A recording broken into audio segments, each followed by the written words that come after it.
അവിടേക്ക് എൻ്റെ ചെറിയ അശ്രദ്ധ മൂലം 2015 എനിക്കൊരു ആക്സിഡന്റ് സംഭവിച്ചു. ആ സമയത്ത് എനിക്ക് കുട്ടി ജനിച്ചിട്ട് ഒരു 56 ദിവസം പ്രായമേ ഉണ്ടായുള്ളൂ. അപ്പോൾ എനിക്കൊരു ആക്സിഡന്റ്, മേജർ ആക്സിഡന്റ് ആയിരുന്നു. ഞാൻ 2 വർഷത്തോളം അതിന്റെ ട്രീറ്റ്മെന്റും കാര്യങ്ങളൊക്കെ ആയിട്ട് ജോലിക്ക് പോയിട്ടുണ്ടായില്ല. 6 മാസത്തോളം എന്താണ് സംഭവിച്ചത്?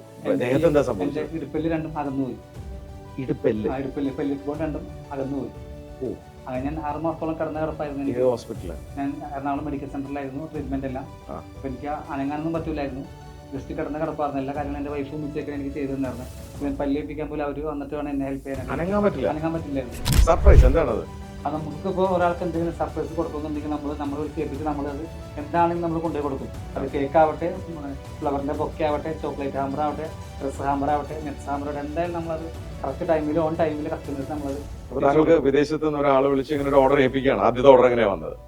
നമുക്ക് ആദ്യത്തെ ഓർഡർ വന്നത് നമുക്കൊരു ആളറിയില്ലായിരുന്നു. ആൾ വിളിച്ചിട്ട് പറഞ്ഞു ഇങ്ങനെ ഒരു സംഭവം, എൻ്റെ വൈഫിന്റെ ബർത്ത്ഡേ ആണ്, ഇന്ന സ്ഥലത്താണ്, അവിടെ കൂടെ എത്തിച്ചു കൊടുക്കാമോ എന്ന് ചോദിച്ചു. നമുക്ക് ആൾ യാതൊരു പരിചയമില്ല. നമ്മൾ എത്തിച്ചു കൊടുക്കാന്ന് പറഞ്ഞു. അങ്ങനെ ആൾ ഇന്ന സാധനം വേണമെന്ന് പറഞ്ഞു. നമ്മളത് കടയിൽ പോയിട്ട് പർച്ചേസ് ചെയ്ത് എല്ലാം നമ്മൾ സെറ്റ് ചെയ്ത് കൊണ്ടുപോയി കൊടുത്തു. വീഡിയോയും കാര്യങ്ങളും പുള്ളിക്ക് അയച്ചു കൊടുത്തു. പുള്ളി നമുക്ക് അതിൻ്റെ കുറച്ച് പേയ്മെന്റ് തന്നു.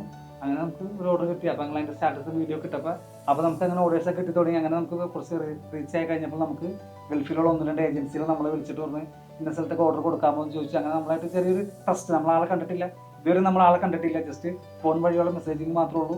അപ്പം അങ്ങനെ കൊടുക്കാമോ എന്ന് ചോദിച്ചു. അങ്ങനെ നമുക്ക് ഒരുപാട് ഓർഡർ അവിടെ നമുക്ക് തന്ന ലോകത്തുനിന്ന് എവിടെയുള്ള ഓർഡർ നമ്മൾ എടുക്കുമായിരുന്നു. ആ സമയത്ത് നമുക്ക് തരുമായിരുന്നു. അപ്പൊ ഇറ്റലി, മാൾട്ട, ജർമ്മനി മലയാളികളാണ്, എല്ലാം മലയാളീസാണ്. പല വീടുകൾക്ക് അച്ഛനമ്മക്കുള്ള സർപ്രൈസുകൾ, മക്കൾക്കുള്ളത്, ഭാര്യക്കുള്ളത്, ഭർത്താവിനുള്ളത്, ഒരുപാട് സർപ്രൈസുകൾ നമ്മൾ കൊണ്ടുപോയി കൊടുത്തിട്ടുണ്ട്. എന്താണെങ്കിലും അല്ല, മൊബൈൽ ഫോൺ വരെ നമുക്ക് ഗോൾഡ് വന്നിട്ടുണ്ട്. ഗോൾഡ് നമ്മൾ പർച്ചേസ് ചെയ്ത് കൊണ്ടുപോയി കൊടുത്തിട്ടുണ്ട്. എല്ലാം നമ്മൾ തന്നെ ചെയ്യും. അപ്പൊ നമുക്കൊരു ടീമുണ്ട്, നമ്മൾ തന്നെ ഇതെല്ലാം ചെയ്ത് നമ്മളത് ഭംഗിയായിട്ട് ചെയ്യും. പക്ഷെ ഡെലിവറിക്ക് നിങ്ങളാണ് പോകുന്നത്.